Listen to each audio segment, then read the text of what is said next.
ಸಚಿವ ರೇವಣ್ಣ ಅವರ ಬೆಂಗಾವಲು ಸಿಬ್ಬಂದಿ ಬಳಿ 1,20,000 ರೂಪಾಯಿ ಹಣ ಪತ್ತೆಯಾಗಿದೆ. ಇದು ಅವರ ಬೆಂಗಾವಲು ಪಡೆ ಇರುತ್ತಲ್ಲ, ಅವರು ಚಲಾಯಿಸ್ತಾ ಇದ್ದಂತ ವಾಹನದಲ್ಲಿ ಸಿಕ್ಕಿರುವಂತಹ ಹಣ. ಚಂದ್ರಯ್ಯ ಅವರು ಚಲಾಯಿಸ್ತಾ ಇದ್ದಂತ ಕಾರ್ನಲ್ಲಿ 1,20,000 ರೂಪಾಯಿ ಹಣ ಪತ್ತೆಯಾಗಿದೆ. ಸಚಿವ ಎಚ್.ಡಿ. ರೇವಣ್ಣ ಅವರ ಬೆಂಗಾವಲು ಸಿಬ್ಬಂದಿಯ ಪೈಕಿ ಚಂದ್ರಯ್ಯ ಕೂಡ ಒಬ್ರು. ಚುನಾವಣಾ ಅಧಿಕಾರಿಗಳು ಕಾರು ತಪಾಸಣೆ ಮಾಡಿದಂತ ಸಂದರ್ಭದಲ್ಲಿ ಹಣ ಪತ್ತೆಯಾಗಿದೆ. KA01 MH4477 ಸಂಖ್ಯೆಯ ಕಾರ್ನಲ್ಲಿ ನಗದು ಪತ್ತೆಯಾಗಿದೆ. ಚೆನ್ನಾಂಬಿಕಾ ಚಿತ್ರಮಂದಿರ ಮುಂಭಾಗದಲ್ಲಿ ಕಾರು ತಪಾಸಣೆ ನಡೆಸಲಾಯಿತು.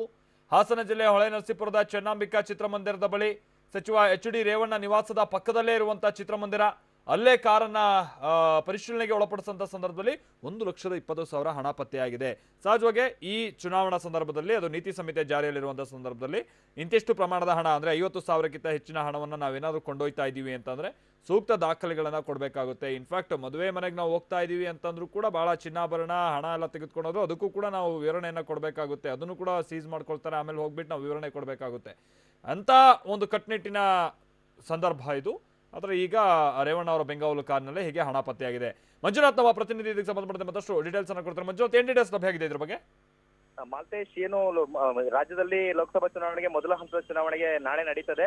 ಮತದಾನ ನಾಳೆಗೆ ಎಲ್ಲವೂ ಕೂಡ ಸಿದ್ಧತೆಗಳು ನಡೀತದೆ. ಈ ನಡುವೆ ನಿನ್ನೆವರೆಗೂ ಕೂಡ ಬಹಿರಂಗ ಪ್ರಚಾರ ಮಾಡಿದಂತ ರಾಜಕಾರಣಿಗಳು ಈಗ ಮನೆ ಮನೆ ಪ್ರಚಾರದಲ್ಲಿ ತೊಡಗಿದ್ದಾರೆ. ಈ ನಡುವೆ ನಿನ್ನೆ ರಾತ್ರಿ ಹಾಸನ ಜಿಲ್ಲೆ ಹೊಳೆನರಸೀಪುರದ ಸಚಿವ ರೇವಣ್ಣ ಅವರ ಮನೆಯ ಸಮೀಪನೇ ಅವರ ಬೆಂಗಾವಲು ವಾಹನದಲ್ಲಿ ಅವರ ಬೆಂಗಾವಲು ಸಿಬ್ಬಂದಿಯೇ ಚಾಲನೆ ಮಾಡಿದಂತ KA01 MH4477 ನಂಬರ್ನ ಇನ್ನೋವಾ ಕಾರ್ನಲ್ಲಿ 1,20,000 ನಗದು ಹಣ ಪತ್ತೆಯಾಗಿರ್ತಕ್ಕಂಥದ್ದು ಈಗ ಹೊಳೆನರಸೀಪುರ ನಗರ ಠಾಣೆಯಲ್ಲಿ ಪ್ರಕರಣ ದಾಖಲಾಗಿರ್ತಕ್ಕಂಥದ್ದು ಸಾಕಷ್ಟು ಕುತೂಹಲಕ್ಕೆ ಕಾರಣ ಆಗಿದೆ. ಮತ್ತೆ ಈ ಮೂಲಕವಾಗಿ ಎಲ್ಲೋ ಒಂದ್ ಕಡೆ ಚುನಾವಣೆಯಲ್ಲಿ ಅಂದ್ರೆ ಪ್ರಚಾರದ ಜೊತೆಗೆ ಮತ್ತೊಂದಷ್ಟು ಹಣ ಹಂಚತಕ್ಕಂಥ ಪ್ರಕ್ರಿಯೆಗಳು ನಡೀತದೆ ಅಂತಕ್ಕಂಥ ಅನುಮಾನವನ್ನು ಕೂಡ ಸಹಜವಾಗಿ ಮೂಡಿಸ್ತದೆ.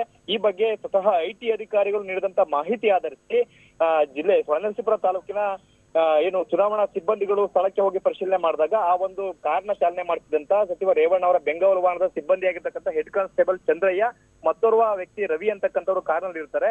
ಸೊ ಕಾರ್ನ ಪರಿಶೀಲನೆ ಮಾಡಿದಾಗ ಕಾರ್ನಲ್ಲಿ ಯಾವುದೇ ದಾಖಲೆ ಇಲ್ದಿರ್ತಕ್ಕಂಥ 1,20,000 ನಗದು ಹಣ ಇತ್ತು ಅಂತ ಹೇಳಿ ಅದನ್ನ ವಶಕ್ಕೆ ಪಡೆದುಕೊಂಡು ಅವರಿಬ್ಬರ ವಿರುದ್ಧವೂ ಕೂಡ ಹೊಳೆನರಸೀಪುರ ನಗರ ಠಾಣೆಯ ಪ್ರಕರಣ ದಾಖಲಾಗಿದೆ. ಸೊ ಇದು IT ಅಧಿಕಾರಿಗಳು ಜಿಲ್ಲೆನಲ್ಲಿ ಇನ್ನೂ ಕೂಡ ಸಂಚರಿಸ್ತಾ ಇದ್ದಾರೆ. ಅವರು ನೀಡಿರ್ತಕ್ಕಂಥ ಮಾಹಿತಿಯನ್ನೇ ಆಧರಿಸಿ ಅವರು ನೇರವಾಗಿ IT ಅಧಿಕಾರಿ ಶರೀಫ್ ಅಂತಕ್ಕಂಥವ್ರು ಜಿಲ್ಲಾ ಚುನಾವಣಾಧಿಕಾರಿ ಏನು ಜಿಲ್ಲಾಧಿಕಾರಿ ಇದ್ದಾರೆ ಪ್ರಿಯಾಂಕಾ ಮೇರಿ ಅವರು ಅವರಿಗೆ ಕಾಲ್ ಮಾಡಿ ತಿಳಿಸ್ತಾರೆ, ನಿಮ್ಮ ಅಧಿಕಾರಿಗಳನ್ನ ಈ ಕೂಡಲೇ ಹೊಳೆನರಸೀಪುರದ ಚೆನ್ನಾಂಬಿಕಾ ಚಿತ್ರಮಂದಿರದ ಹತ್ರ ಕಳಿಸಿ ಅಲ್ಲೊಂದು ವಾಹನ ಇದೆ, ಆ ವಾಹನವನ್ನು ತಪಾಸಣೆ ಮಾಡ್ಲಿಕ್ಕೆ ಹೇಳಿ ಅಂತೇಳಿ ತಕ್ಷಣ ಬಂದಂತ ಅಧಿಕಾರಿಗಳು ಅಲ್ಲಿ ತಪಾಸಣೆ ಮಾಡಿದಾಗ ಅಲ್ಲಿ 1,20,000 ನಗದು ಪತ್ತೆ ಆಗಿದೆ.